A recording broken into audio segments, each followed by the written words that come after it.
two.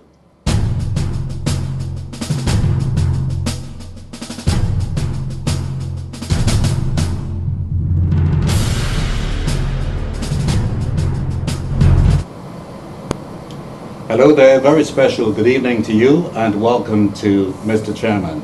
I'm David Samuels, and this evening we want to do something very different. You would recognize this is not the usual set, the Mr. Chairman set. We have decided to pay a visit to the Prime Minister of St. Lucia, Mr. Alan Chastanet. In fact, I have to say it's a valuable piece of real estate and we are absolutely delighted to be here. Now, we want to try something very different. The first part of the show, I will be asking questions, I will be framing questions that I have considered for some time to the Honorable Prime Minister.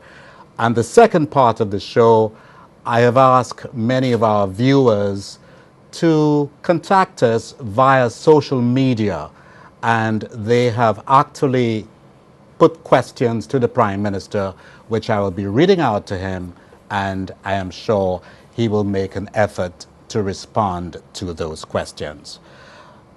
Hearty welcome to you, sir. Welcome, and thank you very much for giving us the opportunity to use this valuable piece of real estate.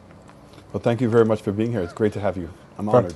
Very nice of you to give us your time.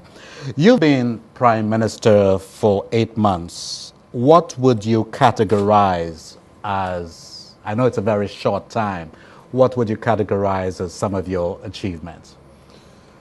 I think that we have been trying to get people to buy into this overall plan that we have, and to see people's reaction once they start understanding where we're going. The governance training that we did, that we just recently completed. So first of all, I'm very, very proud to be for the fact that we're the first cabinet in the world to gone through governance training. So all my members of my cabinet are chartered directors. All the permanent secretaries and DPSs and all the chairmen of the boards and their executive directors are all now chartered directors. And it was just wonderful and rewarding to see them react to the information as it was unfolding. The last 2 days, we've had training on putting together a plan. So we've gone through the budget process. I did a review with everyone initially, and I can really understand why we are where we are. Because the criteria that most of the ministries were using to determine what they were doing really made no business sense. There was no measurements to it. It wasn't aligned with what the overall national plan is. So the excitement for me is to go through the process of where there is first a reluctance, shock, that you want to do something. And I remember conversations I've had with you in terms of some of the things we're doing, and everybody just reacts that way. And then as people start digesting it and they start understanding what we're trying to do, and then it starts getting this buy-in. So for me, the most exciting part right now has been the number of people who originally didn't understand, and as a result of not understanding, were in opposition to what we were trying to do. And then as they have now digested what we're trying to do, and we've rationalized to them why we're going in a direction, and now to see their buy-in and to see the excitement that it's creating and the energy that's coming out of this, that's, to me, for the first 8 months, that's been the most exciting part. That's interesting. What has surprised you the most, though? What has challenged you the most in being the Prime Minister of this country? The expectation that the Prime Minister can do everything. And even though that may potentially be the case, I certainly don't operate that way. And I think it's dangerous where any entity as large as government should depend solely on one person. So we've really worked very hard to make sure that we understand consensus at Cabinet, and that we obtain that level of consensus. And then even in meeting people, their expectation, the first 100 days, what is it that people expect really to happen in the first 100 days? The only thing you can do is reinforce whatever policies you may have articulated, and you can start manifesting some of them. So if you take the 5 to stay alive, those were the things that we wanted to be able to accomplish in the first 100 days. And we were able to, I think for the most part, to be able to do that. But to say that that's going to be the defining moment for the government in the first 100 days is ridiculous. And it was made even more difficult by the fact that we inherited a budget. And I had two options. I could have spent time to redo the budget, but I felt that if I did that, by the time we had redone the budget, that we would have already been in a new budget cycle. So it was better in my mind to try to work with the existing budget and to start that restructuring process. And that's the exciting part now, is we're really working extremely hard. And I really want to thank the civil servants for, and the technocrats in particular, for the time that they're putting in. And I know how difficult it is, to understand what we're trying to do, but the time that they're putting in to be able to put not only this fiscal budget together, but also in now the foundation of a 4-year strategic plan for the country. It's interesting you mentioned about the first 100 days. We hear so much about that. We seem to have modeled ourselves after the United States and so on. But clearly, that's a mistake, isn't it? Because so very often we hear things like people really anticipating and wondering, and you heard it on the streets, what have they achieved in 100 days? Don't you think that in some ways, perhaps this is something that one should not pay too much attention to? Why not the first year, the first 12 months, rather than 100 days? Yeah, and it's realistically what you could expect in the first 100 days. And to think that that's going to manifest into any significant changes. We also inherited a situation where people's contracts were given past the period of the elections. So therefore, I was hampered in that regard. Boards that were appointed by the other government, and it was to acquaint ourselves now with those board members, get them in line with our own strategy and our own thinking, to gain confidence with each other in terms of being able to move forward, because there's always a certain amount of distrust that begins, and that's natural. I'm not accusing anybody of anything, but that all takes time to be able to get resolved. But the good news is that, unfortunately, I don't mean any disrespect to anybody when I say that. We were not motivated, and our actions weren't geared towards the first 100 days. My actions are really geared for the first 3 years. The goal is that by the 3rd year, that there are 3 fundamental things that we're working on. One is the restructuring of the debt. 2 is the re-engineering of the public service. And 3 is in terms of creating new investment in the country. Those are the 3 things I'm working on. And I'm expecting that by the 3rd year, that those 3 things will start manifesting itself, and then the country now will be gelling, and that people will be able to really significantly see a substantial difference. It's not to say that you're not going to see things or feel differences by this summer, but really that the country will be working in harmony with each other. If you had to itemize any disappointments that you have encountered as Prime Minister, what would some of those be?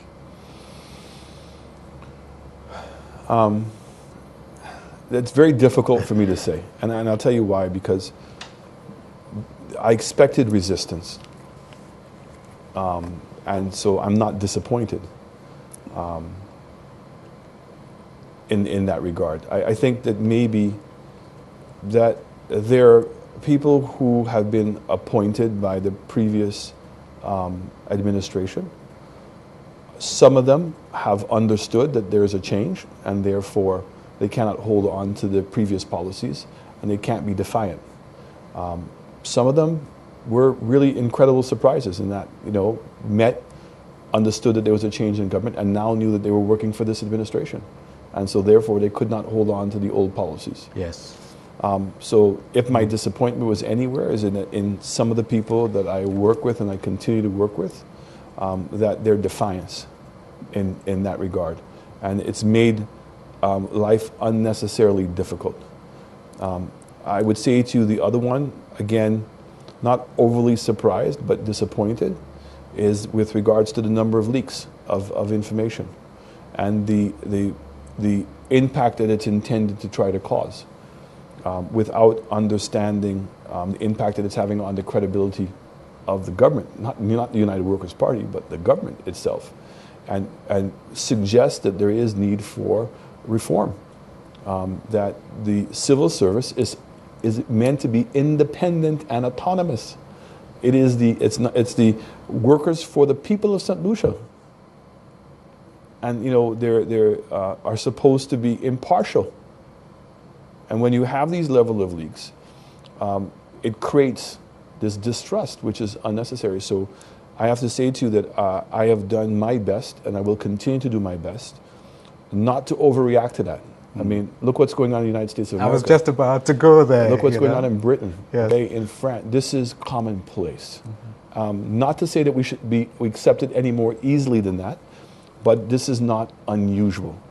But I think that in the context of where we are, if the opposition has difficulties, and we're participating in parliamentary training today and tomorrow, some of those discussions came up. How do we improve the ability of the opposition to participate? How do we make sure that bills that we're passing have more involvement by civil society and by the general public? So we've seen in the past where the former government put out things, the CIP, for public opinions, very little participation. Is it suffice for the government to be content with that? I've done my job by just making it public. I think not. I think that we need to do a better job of strengthening our civil society, beefing up our league, our lawyers, beefing up the chamber and the Hotels Association, and the Employers Federation. So we've talked about creating maybe a private sector association, getting dedicated funds for them to be able to hire the policy people to be involved, so that when a ministry is putting together a new bill, that there should be widely circulation of those ideas taking place from early. And that's where the role of the permanent secretary plays an integral part, because that permanent secretary is normally known in our system as the chief accountant, okay, the chief accounting officer, not just from a dollars and figures, but to make sure that the public is protected and that we're implementing things the right way. So the idea would be that new bills, that before they even come to cabinet, that part of the presentations to say, this is where the meetings took place, these are the people who involved, here's what their opinions on this thing are, and that we would know that they're involved. Then the question becomes, do you want to then make it public again at that point? But we need to be doing more to encourage the public to participate in the governance of this country, and that our job is not just to make information available, but to be able to facilitate their participation in that process. In a keynote address just recently, you spoke about growth in the context of economic development against the backdrop of the country's negative growth rate for 3 consecutive years, I think 2012, 13, and 14. You cited electricity costs, labor, water, to name a few, and how that impacts St. Lucia's economic development moving forward. Could you elaborate on your concerns, but do so in a manner that the ordinary man in the street fully understands, truly gets it?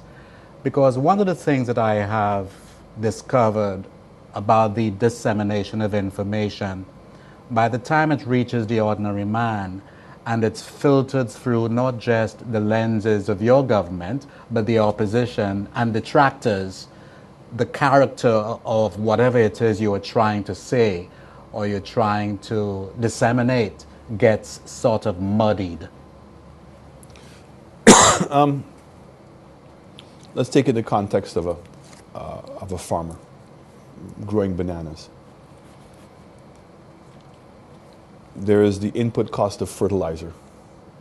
There is the cost of the equipment to be able to clear the land and to put in your drainage, to be able to plant all your trees. Then there is the truck that you have, the consumption of gas that you have. So all these are inputs, but these things that are cost you money, that goes into whether you make money or not. So if you want to be able to bring more banana producers into the market, we need to find a way of making sure that the banana grower can make sufficient money. Right. Otherwise, if they're just growing and they're not making any money, nobody's going to come into the sector. And then they become these intangibles. The risk. What's the risk? The risk is that I can get all these inputs, I can produce it, but is somebody going to buy that banana? So when we were the most successful with the banana sector is when we took that risk out of the scenario. That you knew if you produced a banana of this quality, and you boxed it, you brought it down, that you would get paid, and here's how much you were going to get paid. So there was that, we eliminated that uncertainty. In the world today, we don't have that luxury because there is a world price for bananas. We're not guaranteed to be able to sell our bananas at a particular price anymore. We have to adjust ourselves. So if you take Trinidad as an example, the price of oil went down. Had nothing to do with what was going on in Trinidad. So Trinidad has an option either to reduce the amount of oil it was selling, because obviously it would be losing money, or find ways in terms of reducing what the cost of producing oil is, right, in order to maintain that level of profit. So profit is not a bad word. Profit is a measurement that we have that determines whether a business can be viable or not. Sometimes people think that because it's cash flow positive, meaning that today I can sell my crop, I get some money, and I'm borrowing money to buy my other inputs, but I'm spending the money, the cash that I got. Eventually, that catches up with you because the amount of debt that you have and how much you have to pay to maintain that debt, the money you're getting continues to eat that up, and it doesn't give you the ability to grow your business or to modernize your business. Government is no different. So how do we know that what we're doing is not viable? We're seeing that the amount of money that we're spending on training our workers in the civil service has gone down every year. We've seen that the amount of money that we're spending on maintaining our roads has gone down every year. We've seen that the money that we're spending on maintaining the schools has gone down every year. And we're seeing that in ministry after ministry and entity after entity, the amount of money that we're spending on wages is growing as a proportion to the total expenditure. So all we're doing is just paying wages. Then we're seeing the fact that the economy didn't grow. So all those things are indications that what we're doing is not sustainable. Yes. Right? And we've got to find a new way. So to grow the economy, there's no secret to it. It's about investment. The investment can come from three entities. The investment can come from government. So sometimes when government wants to stimulate the economy, it goes out and creates projects. New roads, a new dam, a new airport, a new harbor, build new schools, build new office buildings. All those things are things that government can do to try to stimulate growth in the economy. But if it's not successful, it means that government has taken on debt to be able to finance those things. So what happens is that it can then start eating into your success. So you've taken a risk of spending that money.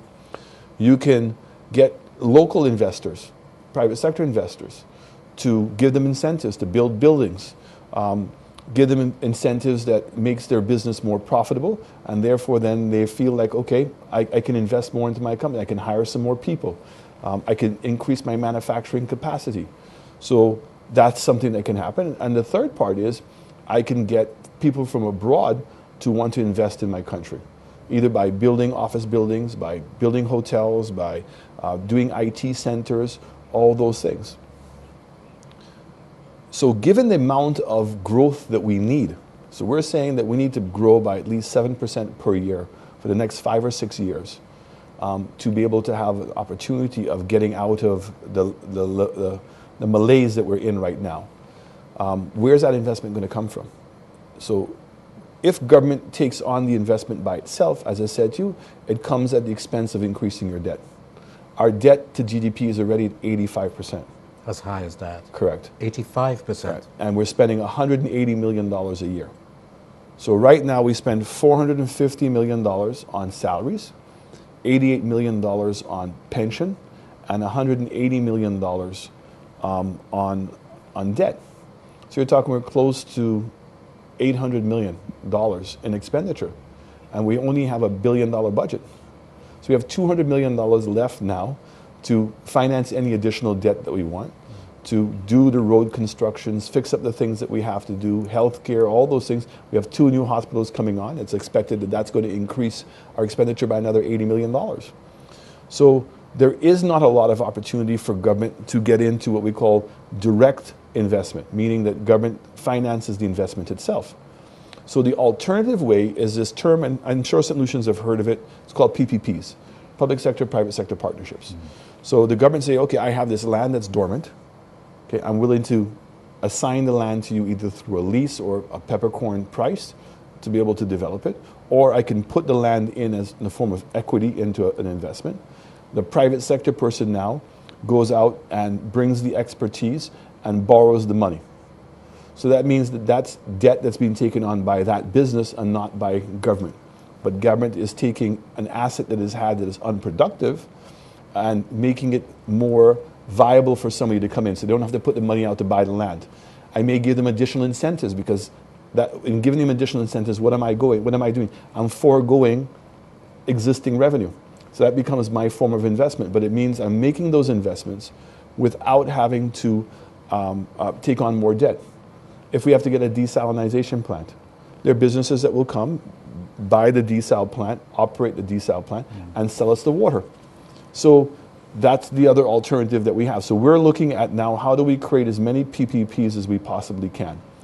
The next one is then how do we get the local companies to invest? It's about confidence. It's about knowing that there is money in circulation.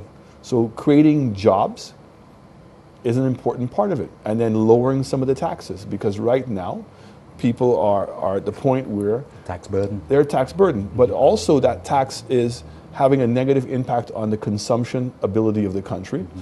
So therefore, they're not as keen to invest or expand money. They don't see how they're going to be able to make money. The third way is then now about getting foreign investments. And what are the foreign investments? So a gentleman today asked me a great question. And he said, you know, how does the country make money by giving all these incentives to these foreigners to come down here, right? So if you're giving away the corporate tax and you're giving away the individual personal taxes, if you're giving away the VAT on the construction materials, and that's a great question, you know, but it's an important question to ask. So what I ask myself is, how many jobs and how much taxes does an investment that doesn't exist in St. Lucia create? So if you take the Beau Saint Jou land and the DSH project, okay, what number of dollars in taxes does that land generate, and how much employment is it currently generating? And the answer is 0. And it's been a long time since it's generated any jobs. It's been lying there for or years. any taxes. For eons. Okay? So if the government was to lease that land to a developer, and he's bringing his own money into the table to build a horse racing track, right? And that horse racing track, he's going to have 400 horses. Because in order to be able to run a race every single week, you need 400 horses. Because each horse, if you're going to run at least 5 or 6 races, you have to have a minimum of 5 horses per race. A horse can only race every 2 weeks. So there are some basic rules in the betting world. The betting is what's driving this. So the bookies need to know there's enough variation in each horse race in order to be able to give it odds. So you need 400 horses. That there is a very clear estimate that a horse employs 3 to 4 people. Because you need people to groom the horse, you need people to feed the horse, you need people to walk the horse, you need trainers, then you need the guys who are doing the hoofs, I can't remember what you call them, that put on the horseshoes. You need veterinarians, you need people who are going to clean up the place. So you need, if you're going to run a lottery, you need to be able to have a broadcasting group. You need to have people who are announcing the event. So it's all these jobs that are being created. Okay? And then you have to have the food to be able to feed the horses. You have to have the saddles and the maintenance of this whole thing. The state is not paying for that. He's paying for that. So we're creating now a piece of land, making it now into employing people, exposing the country on a weekly basis through TV and through the lottery system, generating taxes through the lottery, because we will get a portion of the taxes from the lottery. But more importantly, by now doing something, you've created a catalyst. So for instance, Mr. Chin, who owns, I don't know if you, Movie Town in Trinidad, I don't know if you've been to Movie Town. Movie theater with restaurants and shops and everything is fabulous. And he's now developed like 3 or 4 of them throughout Trinidad, and was now looking to go to other countries in the world. But guess what? Massive horse fanatic. So when he heard about the Pearl of the Caribbean, I got so many messages through his people that he wanted to meet, and I finally got to meet him. And he's so excited to be here on March 8th. To be here. Because you have it. So golf courses, same thing. There are people who are golf enthusiasts. Wow, this designer is going to be there. I want to be able to buy a house. So that is what the horse racing track. So going back to my point, and what the question the gentleman asked is a very relevant question. So the question becomes, what do I have as a state to be able to forego and to invest? So it's not that we're foregoing those taxes. What we're doing is we're returning those taxes and investing them into the project. And in exchange now, because we don't have money to borrow. So I can do that, the state can do that, and not incur additional debt. So that is where we're at. So I have to, I listen to some people, the MPs, the Prime Minister said he's never going to borrow money. It's not what I said. I said any new monies that we're going to borrow have to have its own revenue stream. We cannot borrow any more money on the revenue we have. So what does that mean? If I want to do the airport, I put the tax in. If I want to do a major highway, I may have to put a gas tax in. Okay? If I'm going to put now, I want to run a world-class healthcare system, put in health insurance. The revenue has to come from alternative sources. The state does not have the revenue by itself to be able to make those things happen. So we bring it back to the context of a small farmer. If he wants to be able to expand, we need to be able to help him with his risk. The state can play a role by providing him fertilizer for free. We can buy the inputs for everybody so that the cost of the inputs becomes cheaper. But he now pays for those inputs on a per-use basis, and I help him in terms of the financing of those things. All those are the things that a small farmer would clearly understand, because if he had to do it by himself, it would be cost prohibitive. If I didn't take away some of the risk elements, it wouldn't work. The same thing applies now on a bigger scale, but the same principle with a foreign investor. Why would I invest billions of dollars? You know, Mr. Stewart, he has 3 hotels here. He's about to invest in a 4th hotel. And I hear some people say, should we allow one person to be able to own that hotel? I said, but wait a second. What's the risk that he's taking? Yeah. The risk that he's taking, he's going to invest in the vicinity of another $500 million in St. Lucia. And he could never take that hotel away. It remains on our shores. It remains on our shores. Yeah. And he is making that investment with the confidence that he could make a return on his investment. And God forbid that anything would ever happen to Mr. Stewart or Sandals. That hotel remains in St. Lucia. You know, so you have a person that has been here for how many years? Okay? And I've heard a lot of things said good about Mr. Stewart, and I've heard some things that have been said that are bad about Mr. Stewart. But I think fundamentally all of us realistically can look at it and say that Sandals has been an amazing asset for St. Lucia in terms of the level of training, the exposure they've created, the Sandals Foundation, and all the things that they have generated. I think that there's more good to be had. The program that they're doing with the farmers, it's amazing, amazing work. Yeah. Let's take our first break. When we come back, I want to speak a little more about the Pearl of the Caribbean project. Mm-hmm. You are viewing Mr. Chairman, and we are coming to you from the Prime Minister's office. As I indicated, the Prime Minister has been extremely gracious in allowing us the use of his office this evening. Our first break, we'll be right back.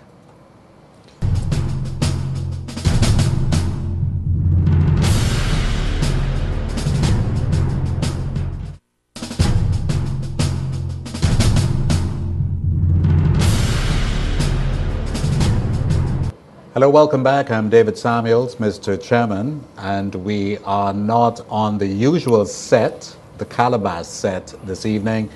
We are broadcasting or coming to you from the Prime Minister's office. And as I said before, the Prime Minister has been most gracious to allow us the use of his office. And it's all part of the 38th anniversary of St. Lucia's independence. Now, we've heard a great deal, and you said a lot about DSH, the Pearl of the Caribbean project. There have been several meetings, town hall meetings taking place. Invest St. Lucia and your administration have been meeting people in an effort to disseminate as much information as possible. However, we've also heard the opposition has raised concerns about the size of the investment and the potential influx of Asians, which they say threatens the indigenous character of the South, if not St. Lucia in general. What are your overall thoughts about that? First of all, I'm very appreciative of the efforts that the opposition is doing. I think that it has certainly caused more people to stop and to think about the project. And so for that, I'm forever grateful. I think that's part of our democratic process. So I'm not in any way disturbed by their zealousness sometimes in being able to get out the information.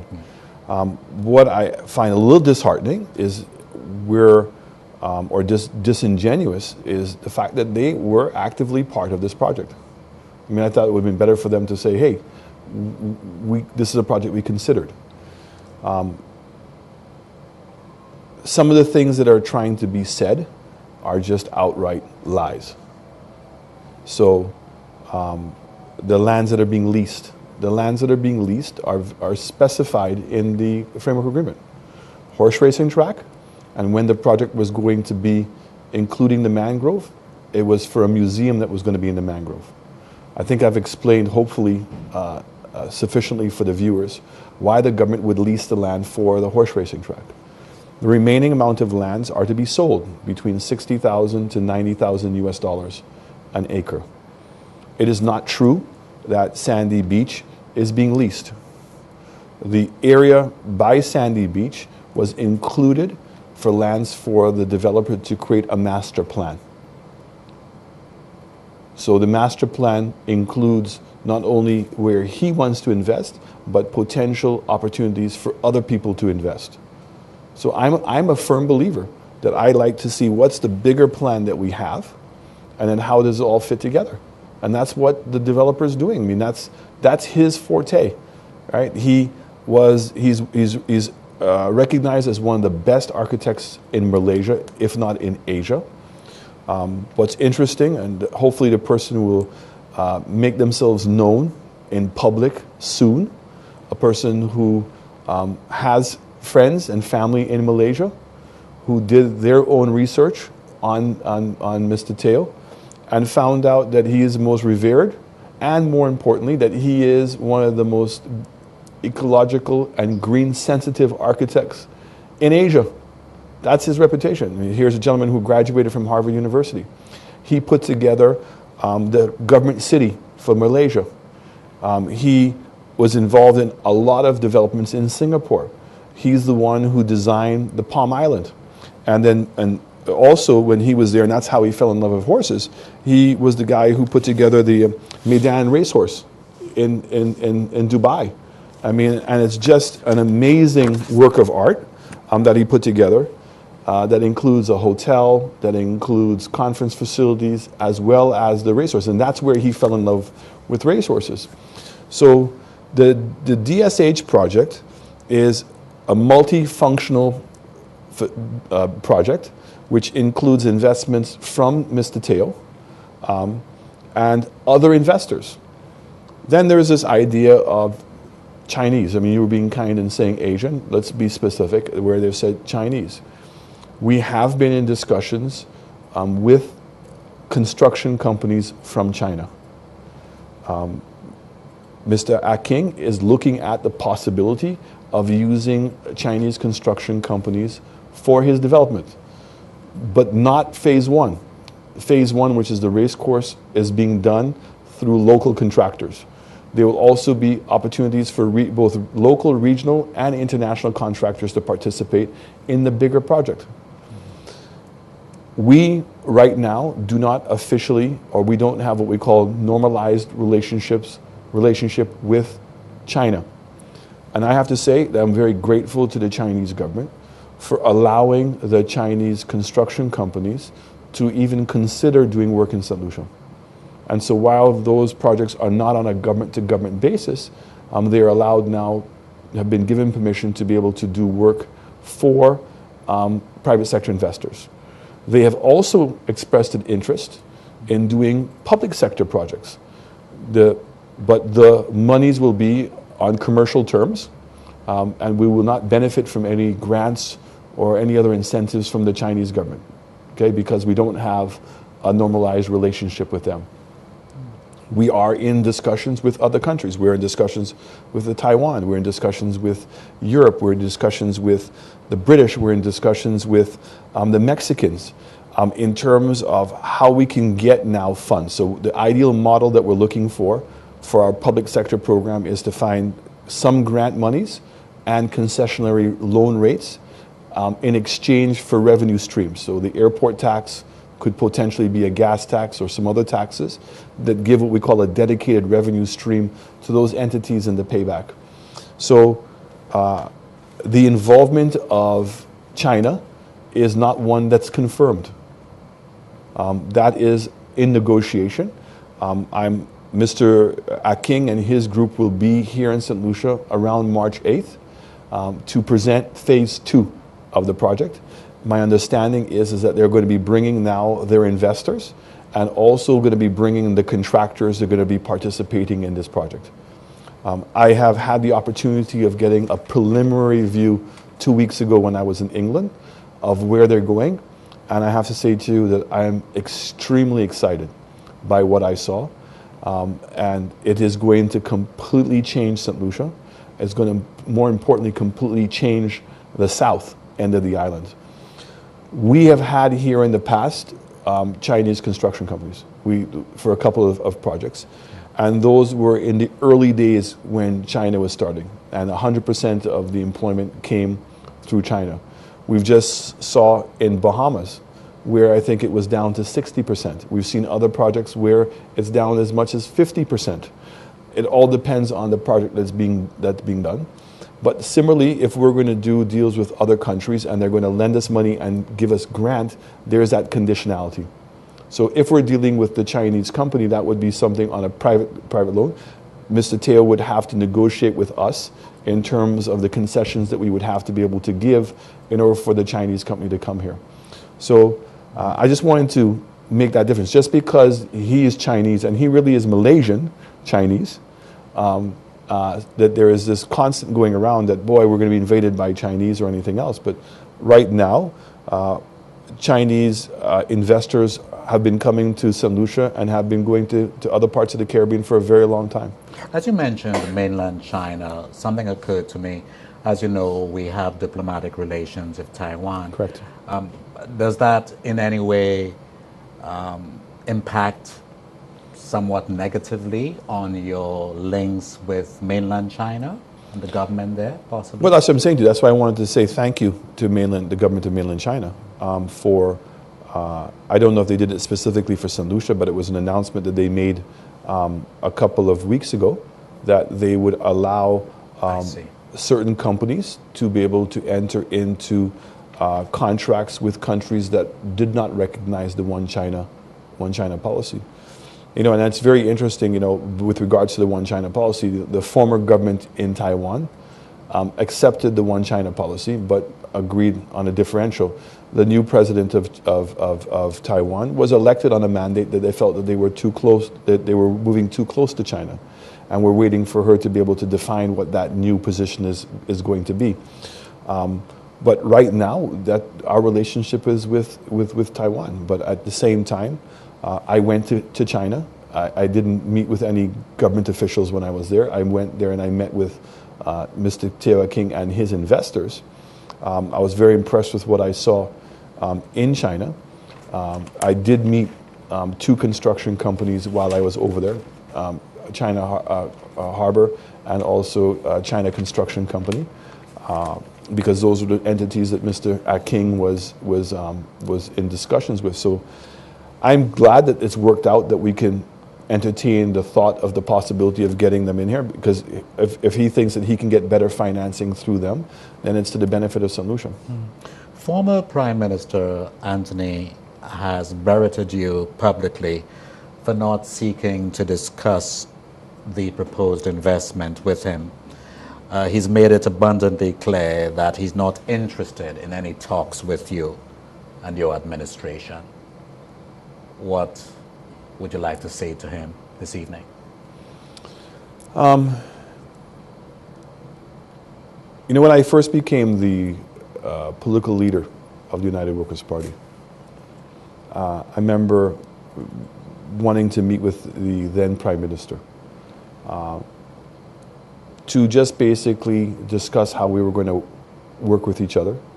And in particular, you know, I know him and I know his family, and his family knows me and knows my family. And I was never given that opportunity. In fact, I went through his PS at the time. I also went through his attaché. And at no point was I ever given the opportunity to meet with him. During my tenure as the political leader, no courtesies were ever extended to me. In fact, it seemed like they went out of their way to make sure that no courtesies were given to me. I was never made to feel welcome in the House, despite the fact that I am a former parliamentarian of the House. And I think the public knows the history of that. When we went to functions, I was never recognized. No invitations were ever extended to me. No time did the government ever reach out to have a discussion with me on anything that it was doing. And that's their purview. So, I mean, I'm not here crying about that, but that's what the reality was. When I was elected as Prime Minister of the country, I never received any congratulatory note from him. I never received a phone call from him. In fact, the only time that I spoke to Dr. Anthony is when I heard that he had gone into hospital for an operation, and it was around the same time of the Hurricane Matthew. And I called him. I got his number, and I called him to just let him know that I hope everything went well with his operation, and also that if in fact any of his constituents were in need while he was up there, to please call me to make sure I could make sure their needs were addressed. He was very courteous, and equally I was courteous, and I've never spoken to Dr. Anthony again. So that's on a personal note. The second part is that on the DSH project had been negotiated through Invest St. Lucia and had been in discussions for almost 15 months. And so in meeting with the executive of Invest, they gave me reams of communication that had transpired. And I found that they were able to answer all the questions I had. So in combination with Invest St. Lucia, as well as in meeting with the investor himself, and then meeting third-party people who knew Mr. Teo Akim, because I did not know him before, but all of a sudden I found that there were people that I knew that knew him. I was able, and Cabinet was able, to satisfy itself on the way forward. What's interesting is that I made known to the country an investor called Robert Ainsworth. Yes. What was interesting about that investment was that did not go through Invest St. Lucia. So here you had a project that came after DSH, in which the government had the first communication in November, had another communication in December, another communication in January, and then they claimed this letter of comfort. But the letter of comfort is very clear.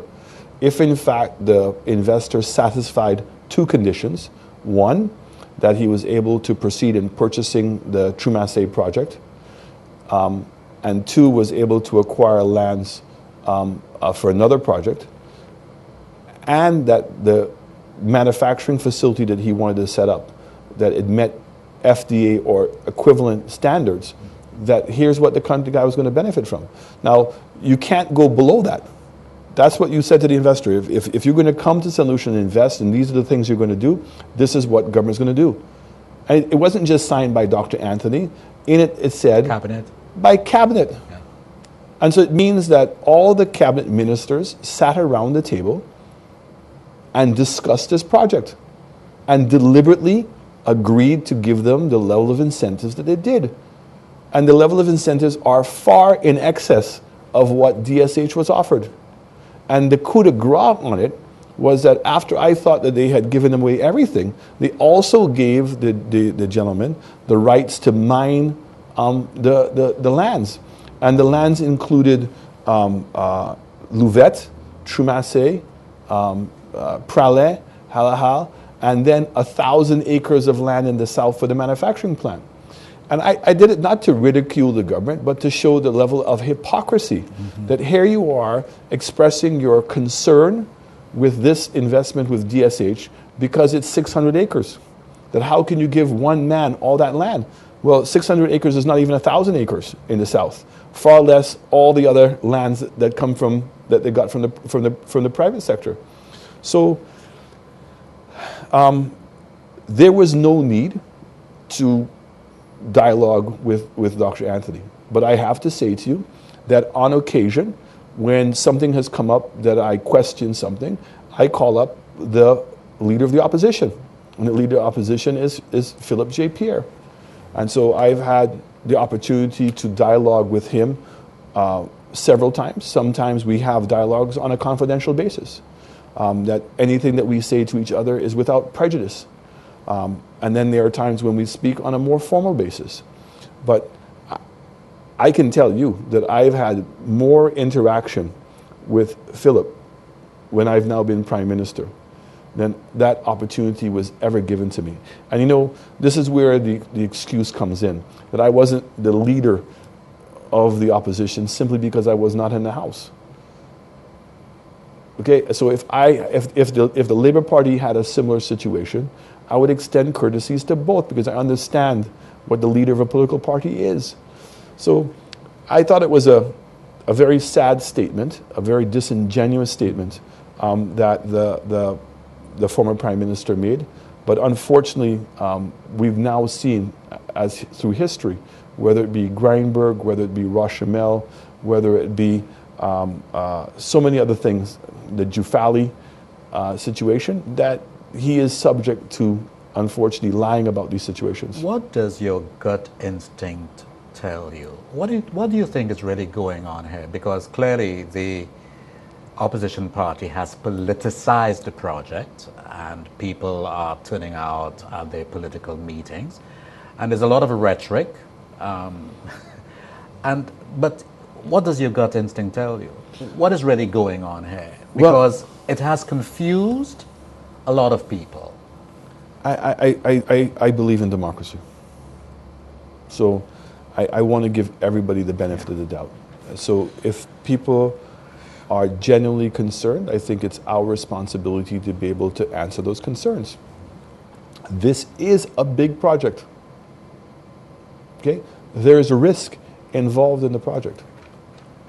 You know, yesterday I went to the opening of the new airport in St. Vincent.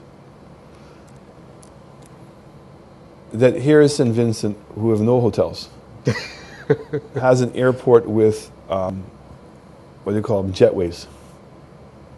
Okay? And that 9 years in the making, not only did they have to build an airport terminal, they had to completely reclaim thousands of acres of land in order to build a runway.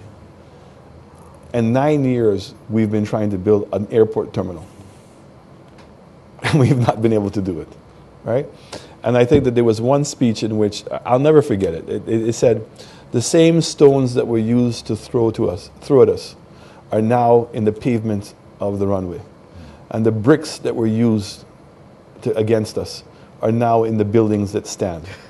And I want to say to the people of St. Lucia, I am committed to act responsibly, but at the same time is to make sure that we do see these projects get off the ground.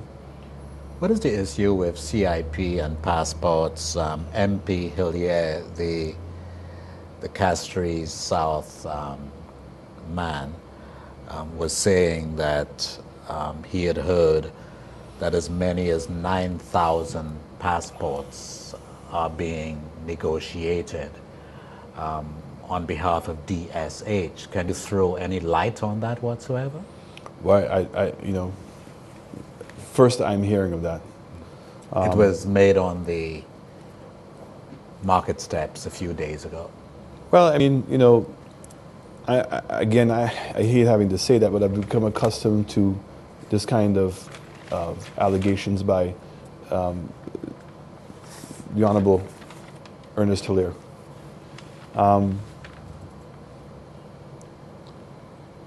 The Caribbean region, since the inception of the CIP program in St. Kitts, have sold on average 2,000 to 2,200 citizenship programs a year.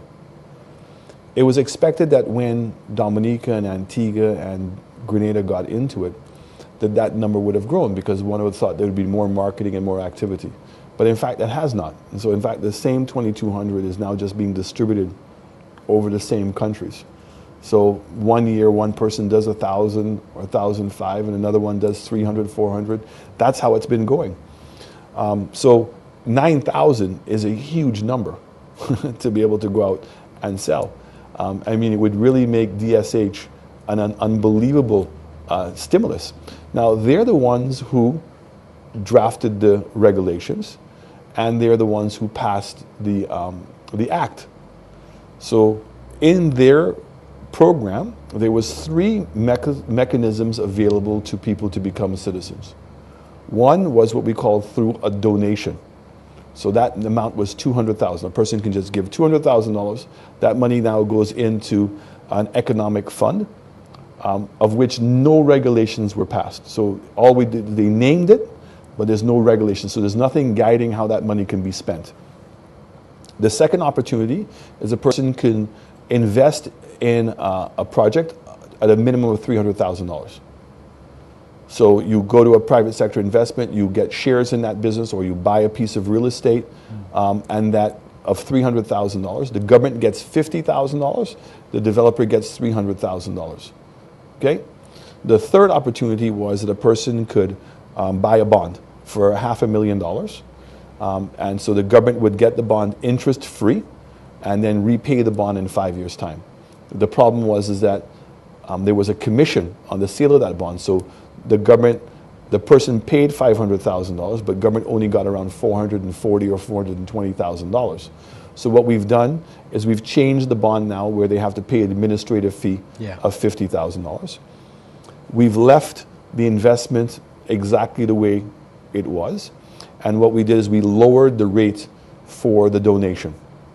And the goal here is that Dominica is the lead country. And what is the rate? Lowered the rate? From 200,000 to 100,000. 200,000. Okay. And that seems to be the bone of contention that the Labour Party people... Well, and what they've tried to say to the public of St. Lucia is that in lowering the price that we've also lowered our standard.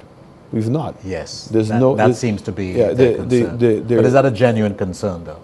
No, it's not, because the fact is the scrutiny of it, the due diligence remains exactly the same as it was before. Yeah. All we're saying is that as a newcomer into the market, if we were going to stay at 200,000, it means that we would have to spend a lot more money marketing to be able to get this project. So it means that your prime minister, who some people say, I travel too much, would have to travel even more, because at these investment conferences, that's who they want to see. As they want to see the prime minister of the country announcing what the country is doing and encourage people to be able to invest. So the question became, said, okay, if we go to 100,000, that's where, and Dominica is selling the most number of citizenship programs right now. Let's do that. We also knew that other countries were also paying an incentive. So it was not true that they were 200,000. Some of them are giving a 50,000 incentive. Some of them are giving even more of an incentive. Then some of the countries turned around and reduced the rate for a family package significantly. So there was already a lot of discounting that was going on in the market. So we went and we met with a whole bunch of people before we made that decision. Our goal is to try to sell as many of the citizenship programs as we can in the next year and a half maximum. To have that money now go into a sovereign fund. So this is a fund that will be managed independently of government. This is like a blind trust. So government's going to create this blind trust, which will be managed by a third-party entity, and that money now can be used to buy government bonds, can be used to invest in projects, or to put equity in projects. And it also will be making investments outside of St. Lucia in order to make sure that we can get a balanced return. So you're not putting all your eggs in one basket. So the idea of a sovereign fund really was started by the oil-rich countries who realized that because oil revenue is so fickle, that you cannot treat it as income. So it's better to allow the monies to go into the sovereign fund and only live off of the interest of that sovereign fund. That's what the Nordic countries have done and have done extremely well. Trinidad didn't go that way. They created a sovereign fund, but not all the monies went into the sovereign fund. And so what has happened now in Trinidad is when the price of oil dropped significantly, it has negatively impacted the operating cost of the government. So the government has built into its operating cost that revenue, and that now has created this shortfall. So we want to be able to move in the direction of a sovereign fund. And also what we want to be able to do is to go into a residency program. And we will be making announcements as to how that residency program will be working. We've also continuously tried to dialogue with the rest of the OECS countries that we believe that we should have a harmonized system. There would be no need for St. Lucia to go to 100,000 if in fact everybody was selling at the same price and had the same requirements. And I'm hoping that we can still get to that point. What now makes the matter even more confusing, which was the point that we were making when we were in opposition.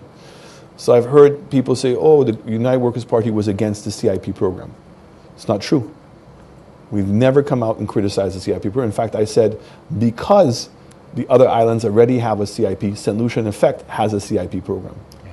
What we were concerned about was the fact that Ernest Hilaire, who was involved in the Jufali affair, which was the appointment under very dubious means, appointed Dr. Jufali as an ambassador. No St. Lucian knew. Now, why is that an issue? That is what caused the concern in St. Kitts in the first place. We've all now recently read what's taking place in Dominica. Okay? You do not have to have a CIP program to give out diplomacy. So St. Lucia had not started its CIP program and already had given Dr. Jafali a diplomatic passport. Okay? And that's the fallacy, that's the connection everybody tries to be able to make. And it's for that reason we said that Dr. Hilaire should have not been the chairman of the CIP program. One, that he was involved in the Jafali affair.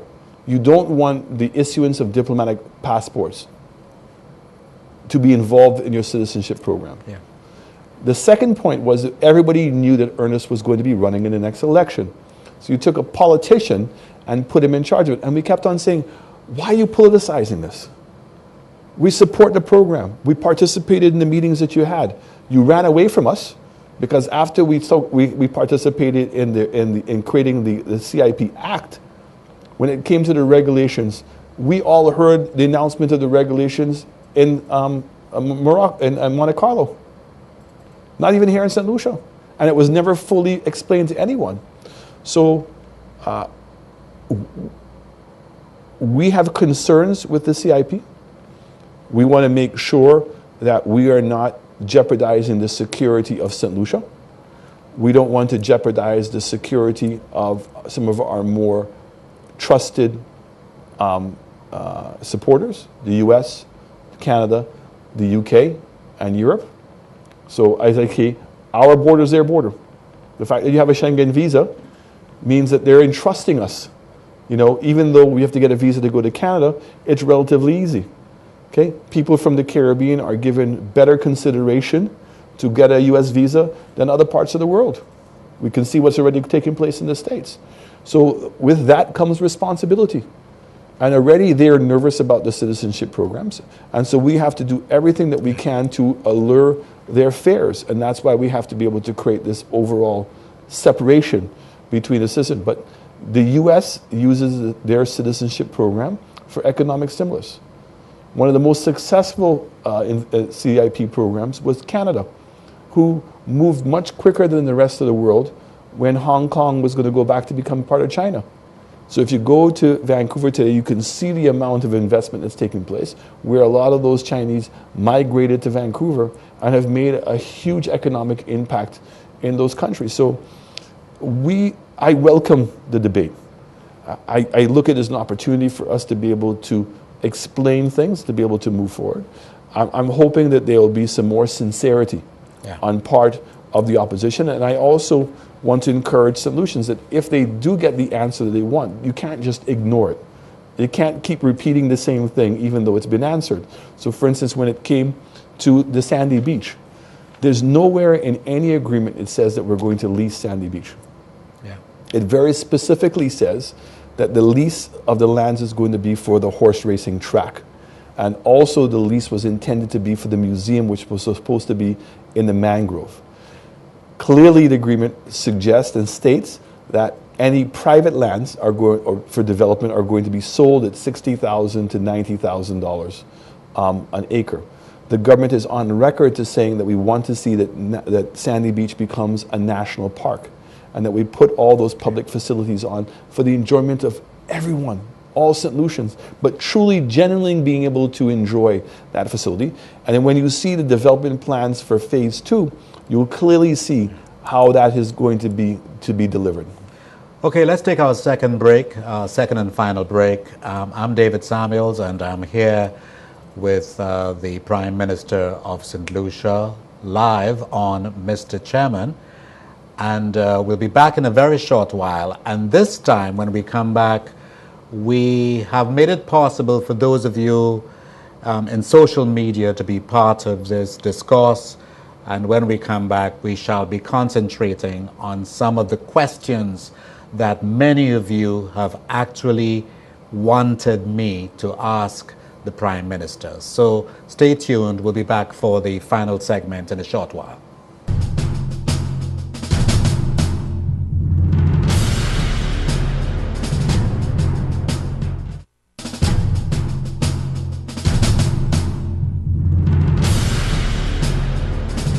Hello there, welcome back. The closing moments of our program, Mr. Chairman, live from the Prime Minister's office. I'm here with PM Alan Chastanet, and we will devote our time, the last few moments, to reading out some questions that those of you text me, WhatsApped me over the last couple of days.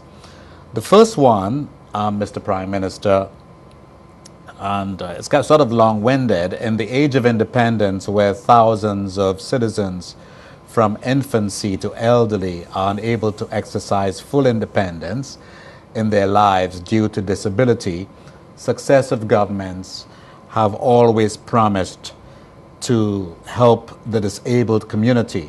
At election time, you hear promises being made all the time.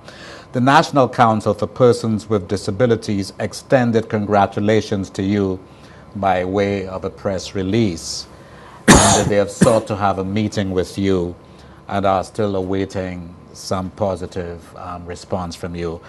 What can you say to persons with disabilities on this eve of independence to assure them of your government's compassion and commitment to improving their lives? Well, first of all, I've pointed really a good team of people, Spider Montoute and also Fortuna Belrose in those areas. So we're going to be putting together a very active and more direct social program. The intention of my government is to help with the decentralization of government. So it's community-based. So expanding the role of the town councils. So for instance, when we have our social programs, that they're distributed and managed through the town councils, and empowering the town councils even more significantly than they are currently to be able to do that. So when we talk about mental wellness, we've believed that we should decentralize mental wellness. Primary health care needs to be more centralized and beefed up. The welfare of elderly people, both who families can't afford to maintain them in their own home, or elderly people who are in homes in which the people are working and they need a daycare center. We think that all those things are going to be better handled through the decentralization of government. What's interesting is, in speaking to other governments around the region, whether in fact you should have elections at the local level, or should we continue appointing members to those town councils? And maybe a thought that people have not given much thought to, or an idea that people have not given much thought to, is to actually have maybe two. So have some people who are appointed and have some people then who are elected from the constituencies to represent the constituencies' needs. But local governments are very, very popular in Trinidad, Guyana, very, very effective. Absolutely. So in terms of handicapped individuals, there's a couple things. One, physically handicapped in terms of access. So it starts with the public offices. So that when we're building public offices, that we're putting those things. And I think you're seeing that there's a better job that we're doing in that. New hotel developments that are coming in are made sure that they're handicap sensitive. And then in the building code, and now we've passed the labor code, because the labor code has in it the safety, health and safety requirements, which in many ways indicate that we have to have access for handicapped individuals. So that process is already starting, but I think that this is going to be empowered even more when we now drive it down through a local level of participation. But if you accept the fact that from a basic human right, that everybody has to have access and the equal opportunity of success, it is imperative, once we believe that, and that's what's enshrined in our Constitution, that the state has to play a more significant role in being able to make that happen. The key here, in speaking to people, is really the teaching facilities. So even people with the most severe form of handicap can potentially, given the right level of training and support, could run an independent life. And that has to be our goal. Very simple question. When is the new hospital going to be opened? Which one? The main one. The Owen King Hospital, we've put together a very small group of people to help expedite the process. I was shocked at how far off that we were from actually being able to open the hospital when we got in, because I thought we were much closer. I mean, well, the impression was that it was there. Yeah. I mean, the laundry had not been finished, the cafeteria had not been finished, and even ourselves found that, boy, there has so many people involved in the decision-making process that it was taking months, not weeks, to get some of these things done. So we've put a task force together. I'm awaiting a report from them. Okay. But I expect that we're going to be opening up the Owen King Hospital very, very soon. But the other component to that is now the operating cost of it. So the argument that is going on, and I think the Ministry of Health has done a good job in deliberating those choices that we have. We only have 120 beds in the new hospital versus 60 at Victoria. At Victoria. Yes. So what that means is that we must beef up our primary healthcare services. So meaning that people before an operation would be in a healthcare center and then would be transferred to the hospital for the operation. And then once they get out of critical stages in their recovery, back to the primary healthcare center. So we need to be able to do that.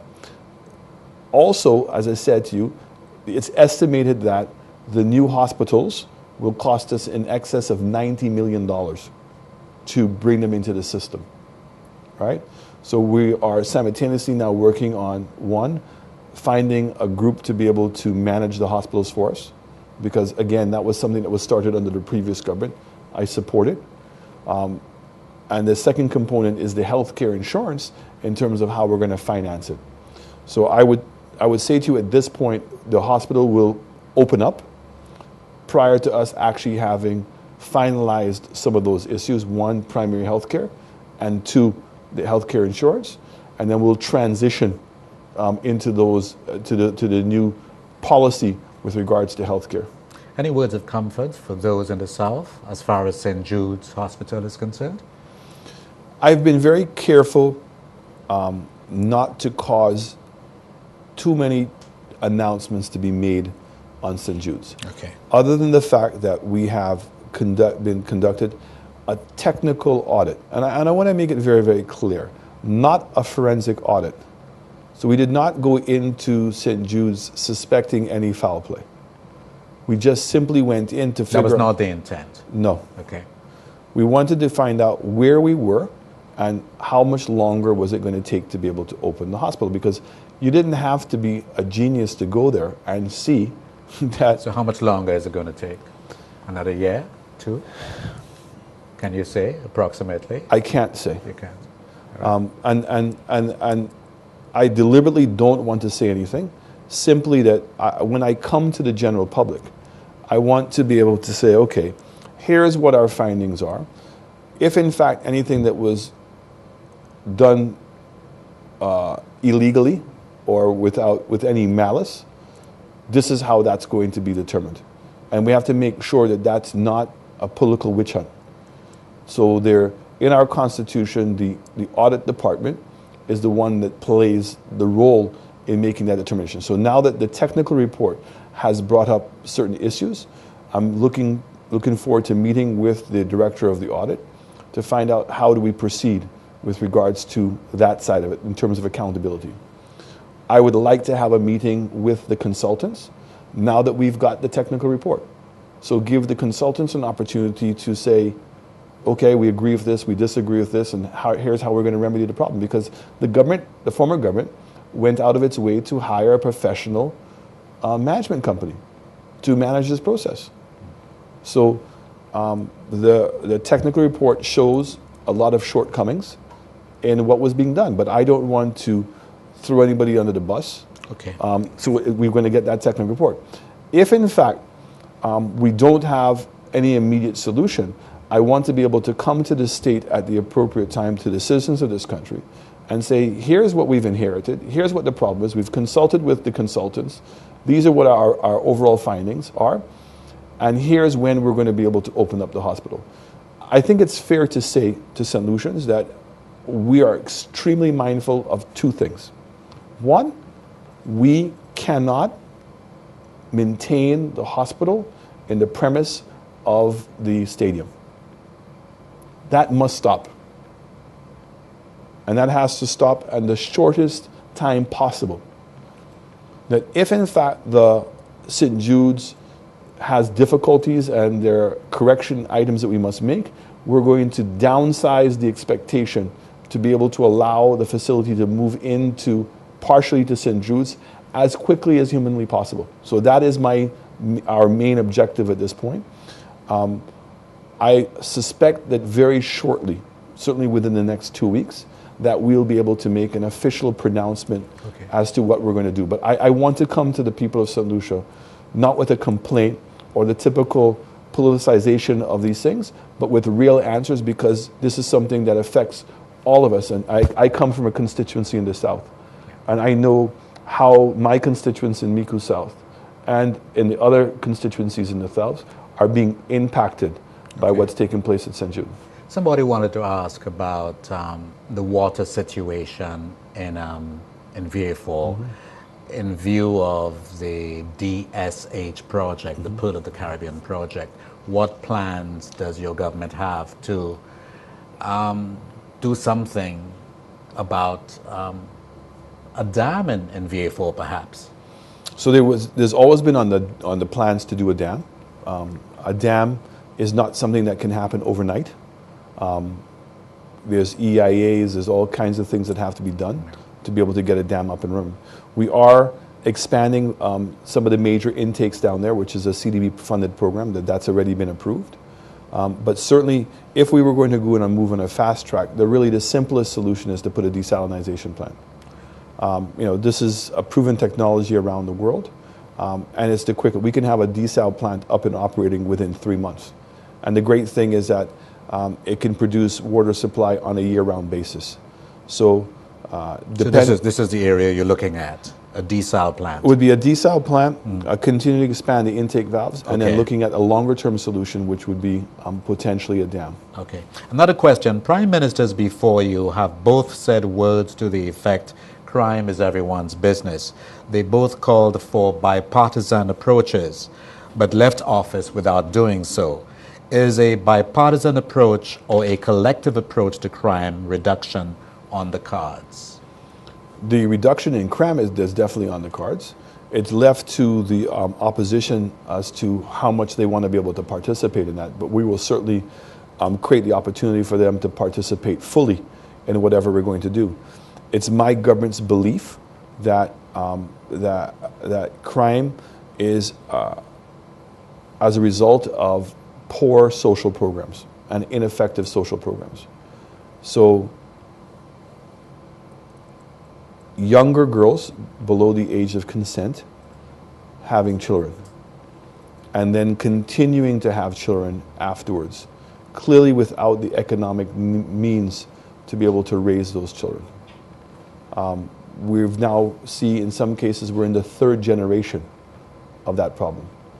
So one, I would like to see men who impregnate girls under the age to be held substantially more accountable. And DNA testing clearly gives us a more accurate way of making that determination. Two, that the parents of the child who becomes pregnant, and this is where the confusion of a statement that I made, and I'm very happy that The Voice corrected their statement that I made, that the parents of the child, so some people say it's the grandmother, okay, needs to be held accountable. Accountable doesn't mean going to jail, but accountable means that you have to be held accountable. The young girl who's become impregnated at this young age needs to go through counseling to understand what have you done. Now, I have seen that young girls who've gotten pregnant at a young age all of a sudden wake up and realize the mistake that they've made, the enormity of the responsibility that they now have, and collectively with their parents, with her parents, correct the mistake, get back into school, end up getting a university education, and they become very serious very fast. Unfortunately, that tends to be more the exception than the rule. Why is this important? The majority of people who are committing crime are people who come from broken families. Okay? So if we know what the root cause is, what are we going to do to solve that? So that's why I'm saying to St. Lucians, this is not a problem that I can solve overnight. So it's a multifaceted approach. One, let us now reduce the number of children that are growing up in broken families. Let's work with the churches. Let's put social programs in that teach those who have responsibilities. Let's do a better job of educating young girls as to the responsibility of having a child. And let's give it, if they in fact get pregnant, let's make sure that they don't lose their life at that point. Let's not make them continue to believe that the only way that they can survive economically is to have a second, a third, and possibly a fourth child. Okay? Because eventually those children become the responsibility of the state. The other part to it, Dave, is the migration of those same young people away from the rural areas into the cities because there's no jobs. I also believe strongly that because we don't have after-school programs, that school ends at 2:30. So when I'm looking around at the proliferation of porn that young people are getting involved in and the things that they're choosing to spend their time in, is because we are not putting their time to the best use. So the development of Girl Scouts and Boy Scouts, the development of a cadet corps, the development of of sporting activities after school, the better use of community centers. We've been building community centers all over the island, and they're not being used. Yes, they're not being utilized at Not, all. not being utilized at all. In fact, I have a follow-up question. Somebody said, what are your views of a national youth service? He says that he would like to see job experience for young people applying for jobs become a thing of the past. Just like young Frenchmen serve in the army for 2 years, young St. Lucians can give service after secondary or college years. That can help deal with the unemployment issue and other socio-economic problems. And I think we have to be careful. I was just in Jamaica, and I got to meet with the Minister of Security and understood their cadet corps. So the cadet corps, they don't get paid. So they get uniforms, they get a stipend sometimes. Stipend. Yeah, but it's a voluntary, a voluntary part. But it provides kids with a tremendous amount of exposure. We have this hospitality training program that we've been doing where we're sending kids off on the cruise ships. Why can't the training of that program not start in the last 2 years of the kids' high school? So it means, one, they have a longer period of time to digest the information. Two, there's 2 summers in which they can actually do the practical side of it. So that they sign up for these things, and now they get to go to hotels or to restaurants and get practical experience, right? So by the time that they graduate, they're actually graduating with 2 degrees, a degree in hospitality or service and a degree from school. And we need to get our kids more interested. I know in my part, look, you're here, so your testimony, you can testify to what I'm going to say. I started working when I was 14. You were working at Halcyon Beach Club. That's true. The Halcyon Hotels. True. Who was there every day? And what was I doing there? I worked as a beach boy. I remember. And I didn't get paid a salary. What did I got? I got to get my drinks for free. I got a little hamburger every now and then. And I got first dibs on the grill. So I confess. Okay? But I worked from the time I was 14. Yeah. And in the years I did not work at the hotel or hotels, On the ships. I was working on the ships. Yeah. Okay? And my father instilled in me that he wasn't going to, he told me from young, I'm not paying for your university degree. If you want me to pay for your university degree, you need to put time in here and I'll give you credit, right? And I'll be able to pay for your education. Yeah. But why is it that more young people are not doing that? I'm so impressed when I interview young people and they tell me how they've been using their time. They don't sit there and say, I've not been able to get a job or this, okay? They have young people that understand that when you work on a voluntary basis, the experience that you get, nobody can take that away from you. And it becomes so impressive that when you go to get a job, you say, here's what I did during my summer. Couldn't get a job afterwards, so I volunteered my time here. I volunteered my time and I gained this level of experience. So look, we need to change the value system of this country. We have to do a much better job of our social program, sorry. 2 quick questions before we wrap up. While in opposition, you opposed the decision by the Kenny Anthony administration to become a member of ALBA and to sign on to the Petro-Caribbean agreement. Now that you are in government, what is your government's position with regards to these 2 arrangements? I'm very grateful for the fact that one of the few countries, if not the only country in the Caribbean, when I say the Caribbean, CARICOM, that did not borrow any money from ALBA or earn any money from Petro-Caribbean. So I think we got a couple of projects from ALBA under the former regime. Yeah. And when we were in government in 2006, we chose not to go in that direction. And I want to be very, very clear. It is the right and responsibilities of every country to determine how it wants to govern itself. So I'm not here to pass any judgment on what's taking place in Venezuela. That is really for the people and the citizens of Venezuela to make that determination. We were not comfortable with the terms that were in the Petro-Carib deal. I'm not so sure, given the price of oil, that's a possibility. There is an ALBA bank. I would not be opposed to borrowing money if in fact the terms of those funds were ones in which we could agree to. I would have a difficulty in accepting grant funds from Venezuela. Given their economic situation. Given their economic situation, Yeah. and if there was any expectation with regards to voting. Now, I can be honest with you, nobody from the Venezuelan ambassador has never come and approached me, offered me or sent Lucia any funds in exchange for voting. So I want to be very clear that, while I've been here, that's not been the case. But we've been very careful as to what we have said publicly, because there are so many members of CARICOM who do have a relationship with them. But it's not the intention of my government to, one, participate actively in ALBA. Okay? There are certain ideological things that we differ. We would not support any entity that would be as critical to US, Canada, and Europe as they have been. And so we would be concerned in doing that. But I am not going to ever, I should not say ever, it would be highly unlikely that you would hear my government forming any criticism on Venezuela's part. But if in fact that there are issues, and the biggest issue right now with Venezuela is the number of people that are freely coming into our region that are drug smuggling, that are bringing in arms, and are money laundering. And this imposes a major threat to our security.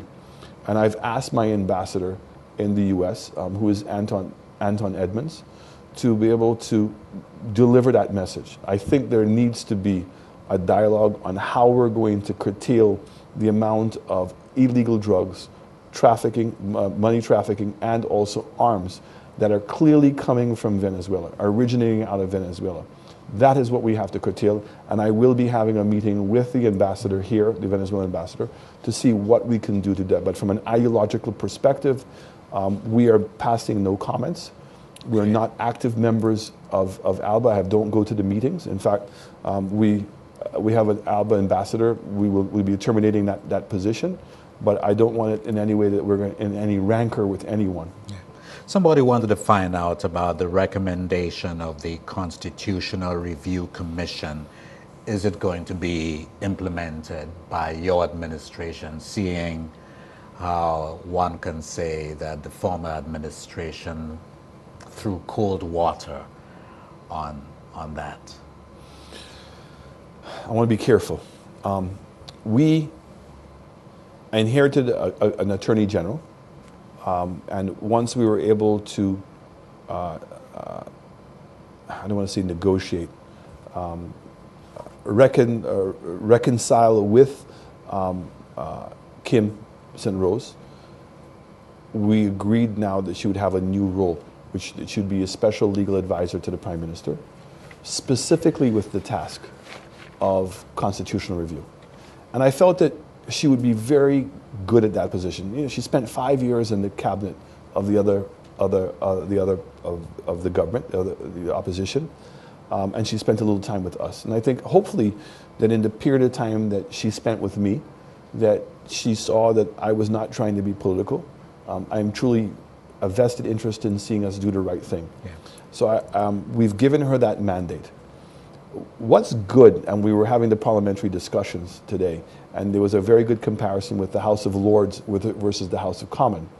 In the House of Lords in England, nobody has a majority, and therefore it causes compromise, because you can only move forward through consensus, and everybody treats each other very differently. Whereas in our system, there is a winner-take-all system, and there becomes a point where I don't need the opposition to be able to go through.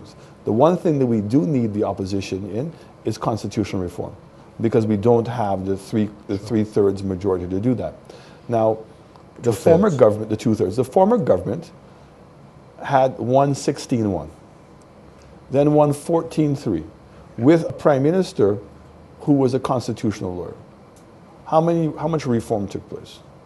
Then that same party lost, claimed that they learned in opposition what the problems were, came back into government, and I would say to you, acted even worse in terms of their treatment of the opposition. So they verbalized things, but how they treated the opposition, I think that Guy Joseph has clearly articulated some of the frustrations that he had.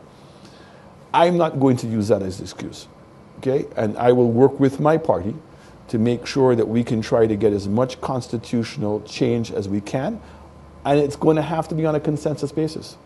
I'm hoping that Kim can find what are the things that we have common ground on. Let's at least get one or two things in and change. So let's take the deputy speaker of the House. Oh, I was hoping you would touch on that. Clearly, the Constitution is very ambiguous. Okay, it says that you need a deputy speaker to open Parliament. We did that. It then goes on to say if the deputy speaker leaves for any reason, that the House shall reappoint a deputy speaker when it's convenient. Does convenient mean time? Does convenient mean the next sitting of the House? I understand the Labour Party is considering legal action where that is concerned. And I wish they would. Because I don't see, I think that's good, because let the judicial system help in terms of resolving these things. But maybe we don't even have to wait for the judicial system. Let's sit down and agree on how we can bring less ambiguity to that component to it. Yeah. Because ultimately, at the end of the day, what is the role of the deputy speaker? The deputy speaker is to provide comfort relief to the speaker. Yeah. The person can't sign, the person has no other functionality other than that. So if that's the case, why is the opposition so opposed to appointing a deputy speaker? But it is a political issue, you know that. And it is a political issue. But then issue. again, this is where the level of maturity comes in. Yeah. So let's pick an issue like that. We have the Boundaries Commission. Okay, there was a report that was provided by the Commonwealth Secretariat. We have a group of ex-political leaders, prime ministers, Joe Clark and the former prime minister of Malta, Hare, having consultation with both sides and all the different entities involved in the Boundaries Commission, not to deal with the case. Let's put the case aside, but after the case is resolved, how do we move forward? How do we make sure that we don't find ourselves in this position? What is the spirit of the Constitution when it comes to boundary changes? The rest of the world has moved on. It's tied to a consensus that is no longer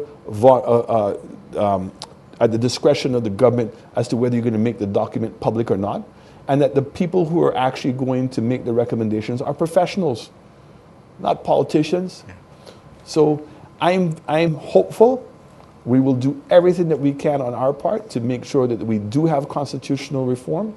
The biggest one of the constitutional reform, which unfortunately is going to take a long time, is the adaptation of the Westminster system to maybe something that suits us better. Because this idea where you have parliamentarians who are in cabinet, so they're executive, then come back into the House, and you expect them to vote differently, that's not going to happen. So it means that it's supposed to be the executive, the legislator, and the judiciary. In essence, in our system, the legislator and the executive are one and the same. And then are there things we can do maybe to cause that bills become public substantially earlier and cause more discourse to take place before they're presented in the House? So these are some of the things I would like us to be able to sit down and resolve. Finally, St. Lucia, St. Lucians from all walks of life will be celebrating and toasting the birth of our country, its independence, 38 years. That's still not many years, but we are getting there. What would you like to say to the people of St. Lucia about their hopes, their dreams, their aspirations, and what would you like, what comforting words would you like to say to the people of St. Lucia on this festive occasion? I think it's an opportunity for us to reflect on the things that we have achieved. For that 1 week, let's just put aside all our negativity. And let's celebrate the fact that St. Lucia, regardless of some of the deficiencies that we have, some of the problems that we have, has still made a mark in the world. And St. Lucians have. That's why I am St. Lucian. I am St. Lucia. You know, that's the purpose behind that. And that this idea that the theme should change every year, I don't believe in that. What we're celebrating is patriotism. It's about being St. Lucia. It's about the positive things about being St. Lucia. So the two things that we're trying to beef up, and we'll see it unveiled over the next couple of years. One, I think the return to spirituality. So that's why the ecumenical service that's going to be taking place at the Darren Stanley Stadium is a very important new feature that we're putting in. And it came from one of the most beautiful church services I ever been to in my life, anywhere in the world, was when Pope John Paul was here, and it was on Pope Hill. And I remember the steel pan, I remember singing in Polish, I remember the sunset. And so I wanted to be able to take this, we can't do it on the Pope Hill. I felt, let's just try it in the Darren Stanley Stadium to allow more St. Lucians to be able to participate and to spend some hours together on a spiritual basis, which needs to be uplifting. We're also then going to do a concert, which is the best of St. Lucia. So it's taking the different genres of music, the different genres of the creative industries, and showcasing it for one day, with, in addition to food and everything else, in a festive way. The other component that we would like to bring to this event is a parade. And so the idea would be start now to cause the constituencies to be able to have a float, some kind of float. And I want them to be able to develop this idea where we can have a national parade. So this idea where it's only the police and the military, I think that we're so past that.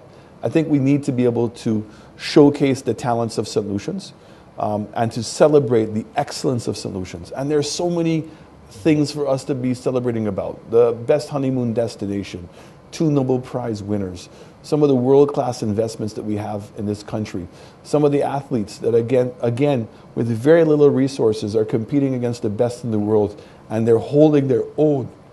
So for me, Dave, I want this to be about celebrating and putting all our differences aside. Let's all be St. Lucian, right? The next couple of days. The opposition, ourselves, let us just celebrate what's great about St. Lucia. And let's give tribute and recognition, as we do in our awards, to those St. Lucians that have really exemplified what it is to be St. Lucian. Well, thank you very much, Mr. Prime Minister. Thank you very much for your time, and thank you very much for the use of this very pricey piece of real estate. I thank you very much. Thank you very much, Dave. Thank you very much, folks. Well, you've heard it. I asked the Prime Minister direct questions, and I took many of your questions via the social platforms, and we just want to thank you so very much for your participation.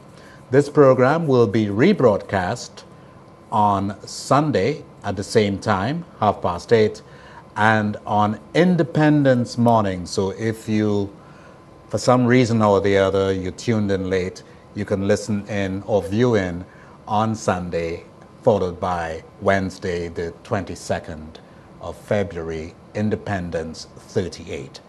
This is David Samuel speaking from the Office of the Prime Minister, Mr. Alan Chastanet. Good evening to you.